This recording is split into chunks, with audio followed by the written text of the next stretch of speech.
يا أيها الذين آمنوا اتقوا الله حق تقاته ولا تموتن إلا وأنتم مسلمون. يا أيها الناس اتقوا ربكم الذي خلقكم من نفس واحدة وخلق منها زوجها وبث منهما رجالا كثيرا ونساء واتقوا الله الذي تساءلون به والأرحام إن الله كان عليكم رقيبا. يا أيها الذين آمنوا اتقوا الله وقولوا قولا سديدا يصلح لكم أعمالكم ويغفر لكم ذنوبكم ومن يطع الله ورسوله فقد فاز فوزا عظيما. أما بعد فإن أصدق الحديث كتاب الله وأحسن الهدي هدي محمد صلى الله عليه وسلم وشر الأمور محدثاتها وكل محدثة بدعة وكل بدعة ضلالة. Last Sunday began the Islamic lunar month of Dhul-Hijjah, the month of pilgrimage.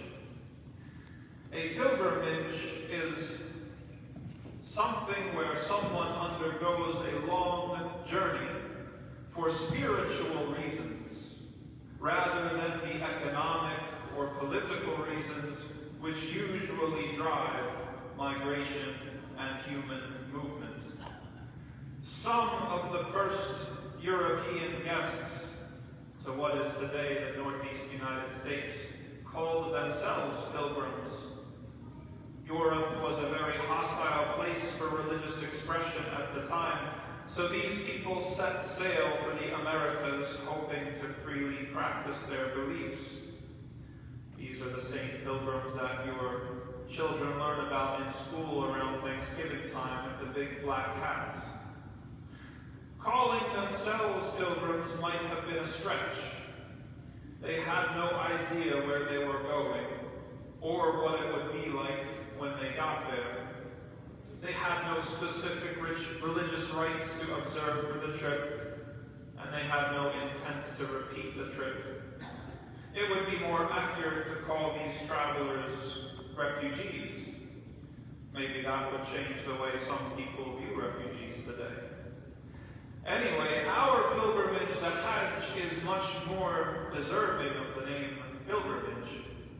This is a tradition that stretches back to a time long before our Prophet Muhammad sallallahu alaihi wasallam. In fact, by the time the Prophet Muhammad sallallahu alaihi wasallam was born, people had been making pilgrimage to the Kaaba in Makkah for centuries.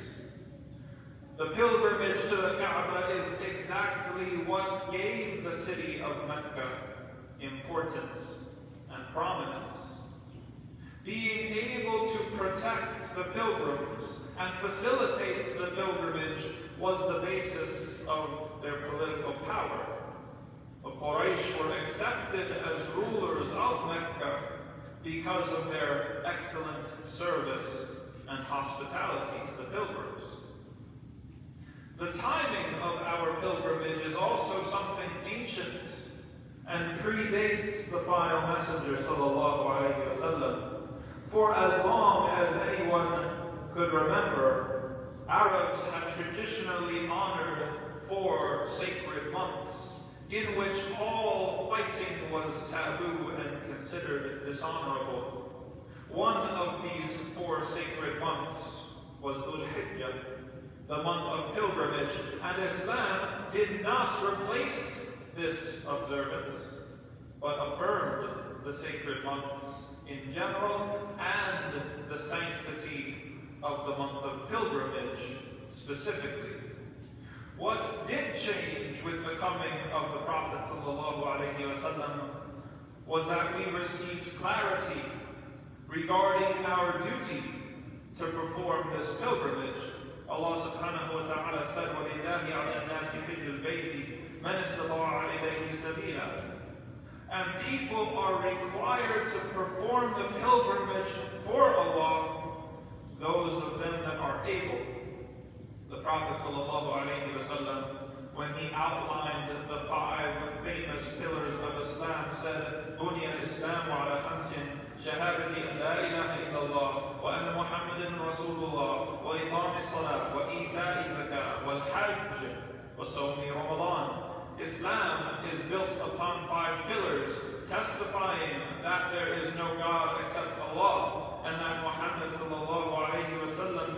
messenger. 2, establishing the prayer. 3, paying zakat. And 4, the pilgrimage. Number 5, of course, being fasting Ramadan. And while people of various spiritual traditions have numerous pilgrimages, our pilgrimage is different from all of them. Not just in the details of time and place and rites, but because it is the only pilgrimage solely dedicated to the Creator of the universe, Azza wa Jal, without involving any idolatry whatsoever. The Prophet ﷺ mentioned Hajj in the same sentence as the Shahada, the testimony of faith, the prayer, as-salah, and fasting Ramadan, putting it at the same level of importance. It becomes obvious why the Hajj is required of us if we reflect upon the pilgrimage itself and the spiritual lessons that it is meant to teach us. Pilgrimage requires us to unplug ourselves from our daily routines, to drop whatever it is we're doing and undergo this sacred journey. That sounds easy to talk about, but practically speaking, life gets in the way, or at least we think it does. You're still settling in at your new job. You're working toward that promotion. You're trying to get married, or you just got married. You just had a child. The children have school, etc., etc. The excuses to not go on pilgrimage are always there and never end. It takes a keen sense of duty to Allah subhanahu wa ta'ala to put it all down and say, no, all of that can wait. Pilgrimage also requires us to plan. The Prophet ﷺ was asked, what did Allah mean when he said in the verse that we just mentioned, those who are able? The Prophet ﷺ replied, Azad wa rahila, provision and transportation. Provision means not just for your journey, but also for the dependents that you leave behind. It's unthinkable and wrong for someone to go on Hajj and leave their family behind without enough money and things to sustain them. We see then that the pilgrimage requires us to be economically independent and economically viable.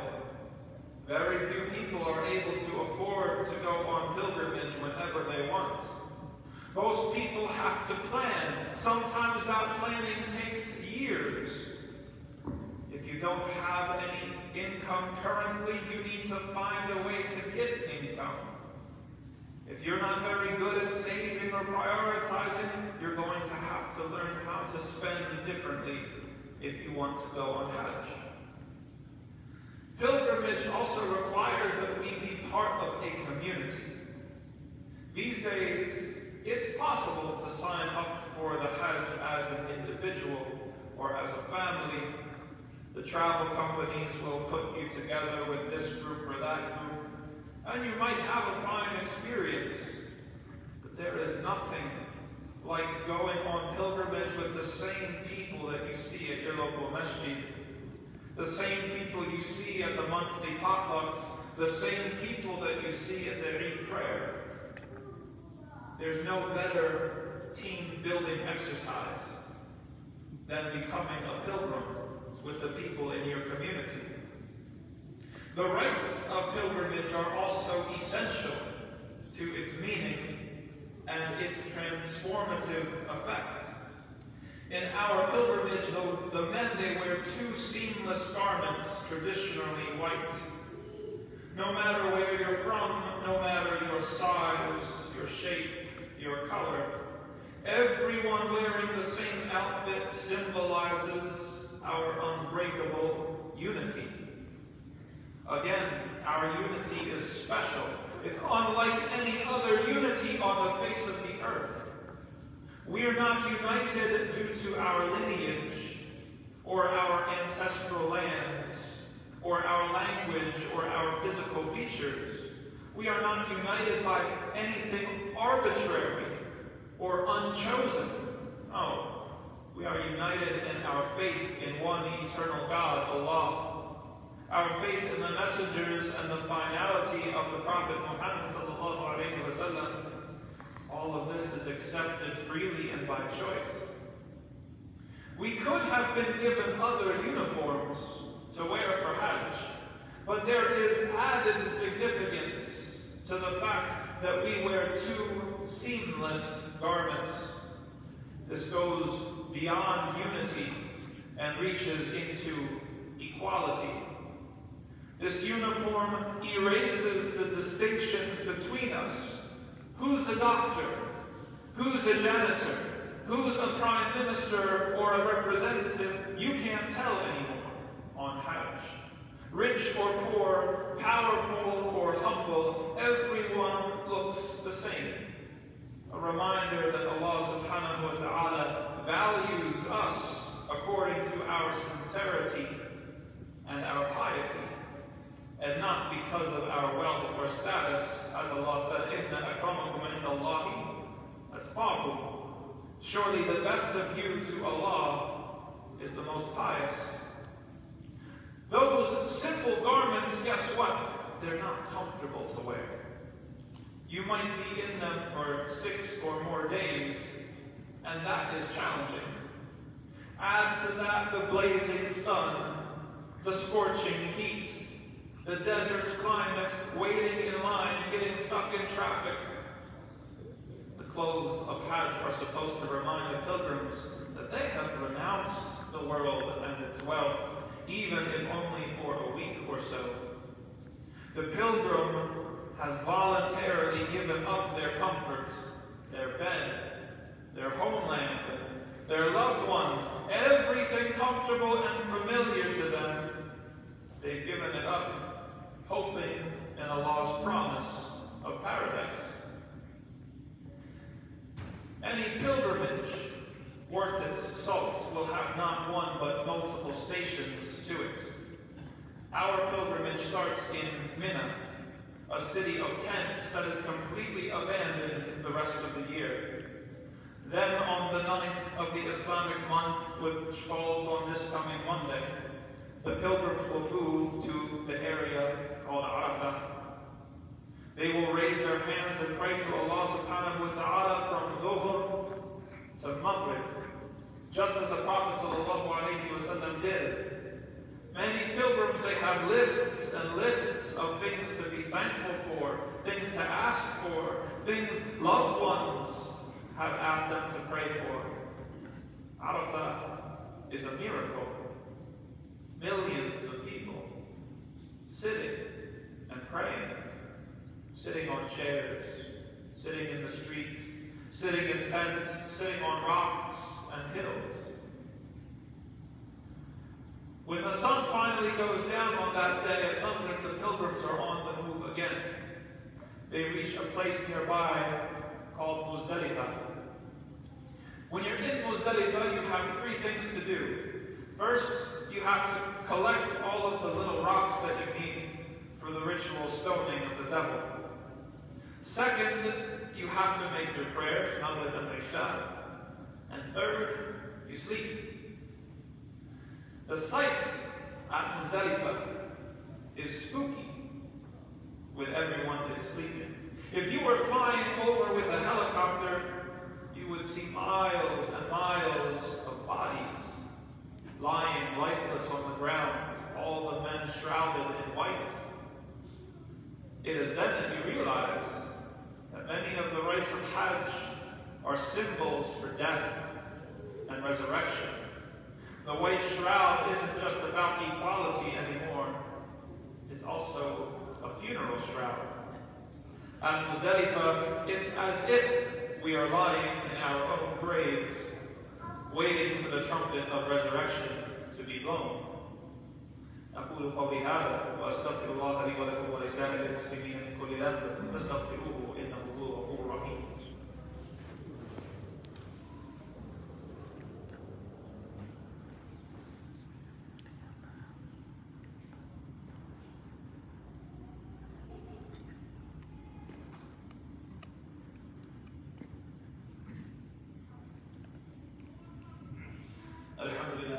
وإحسانه والشكر له على توفيقه وامتنانه وأشهد أن لا إله إلا الله وحده لا شريك له تعظيما لشأنه وأشهد أن نبينا وسيدنا محمدا عبده ورسوله والداعي إلى رضوانه صلى الله عليه وعلى آله وأصحابه وإخوانه وسلم تسليما كثيرا. The trumpet never blows when the pilgrims are sleeping in Muzdalifah. The Hajj does not end in death and judgment, does not end in heaven and hell. Instead, what the pilgrims hear is the call to prayer at Fajr. Allah has given the pilgrims new life, a second chance. The pilgrims return to their camps in Mina, and significantly, the first thing that we do with this new opportunity is to throw some of those stones that we've collected at a large pillar.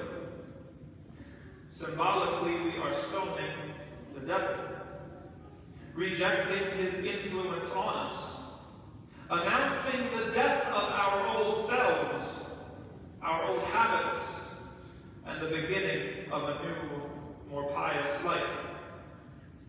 We further symbolize our rebirth by shaving or cutting our hair. We solemnize this event by spilling sacred blood of the Dhul-Hijjah or Qurbani. We give the meat in charity as thankfulness for this second chance. And finally, we make our way back to Mecca for Tawaf. Tawaf is the next step in our promise to change. We walk 7 times counterclockwise around Allah's house, promising to make our commitment to Allah the center point of our lives, promising to make Allah Azza wa Jal our number 1 priority, promising to make our deen the thing our lives literally revolve around, just as we physically revolve around the Kaaba. This is the day of Eid. We celebrate our promise to Allah. We eat and we drink and we visit each other in the following days of Tashriq. Significantly, we keep stoning the pillars throughout those days. Every single day we go and we stone the pillars. A reminder that our celebration is not a return to our old selves, our old habits, our old life of heedlessness, but rather it's a celebration for a new, pure life of obedience. For those of us here that are unable to attend Hajj this year, and we ask Allah subhanahu wa ta'ala that He enables us to make Hajj together as a community as soon as possible. Our hearts must be with the pilgrims. We have to keep them in mind during these days. We must also hope and plan so that we too can one day fulfill our rights as pilgrims. But even for those that stay behind, there are things that we can do here in Utica. The first has already begun. The first 10 days of this Islamic month, Dhul-Hijjah, they are some of the most sacred days of the year. The Prophet ﷺ said, مَا مِنْ أَيَّامٍ أَعْظَمُ عِنْدَ اللَّهِ وَلَا أَحَبُّ إِلَيْهِ مِنَ الْعَمَلِ فِيهِنَّ مِنْ هَذِهِ الْأَيَّامِ الْعَشْرِ فَأَكْثِرُوا فِيهِنَّ مِنَ التَّهْلِيلِ وَالتَّكْبِيرِ وَالتَّحْمِيدِ. There are no greater or more beloved days for doing good deeds than these 10 days. So say, La ilaha illallah. Say, Allahu Akbar. Say, Alhamdulillah more during these days. In addition to the good deeds that quickly come to mind, like the extra prayers, charity, and dhikr, the Quran, don't neglect the good deeds that fulfill the spirit and purpose of Hajj. Living with the voluntary simplicity of the pilgrims is a great thing. Being united and trying to spread that unity throughout our Muslim community is something that we need today more than ever. The next thing that we can do is to fast the day of Arafah, which again falls on this coming Monday. The Prophet ﷺ said, صيام يوم عرفة أحتسب على الله أن يكفر السنة التي قبله والسنة التي بعده. Fasting the day of Arafah erases the sins of the previous year and also the sins of the year to come. And finally, the Qurbani, or the Udhiyah, slaughtering an animal for Eid is our sacred tradition, a practice of the Prophet Muhammad ﷺ and a practice of the prophets before him, including Ibrahim alayhi salam. Part of the beauty of Allah's holidays, the two Eids, is that neither of them is 100% celebration. We have to give something up just before the Eid, just before the party starts. First we have to sacrifice something. That makes the celebration part of Eid even more sweet. In Ramadan we fast for 30 days, and we celebrate that sacrifice with Eid al-Fitr. And for Eid al-Adha, just one single day before, we fast and sacrifice an animal on the day of Eid or the days of Eid after to help spread the joy of this holiday. And that is the least that we can do. May Allah make us grateful and thankful, and may Allah enable us to give so we can fully celebrate these two amazing days.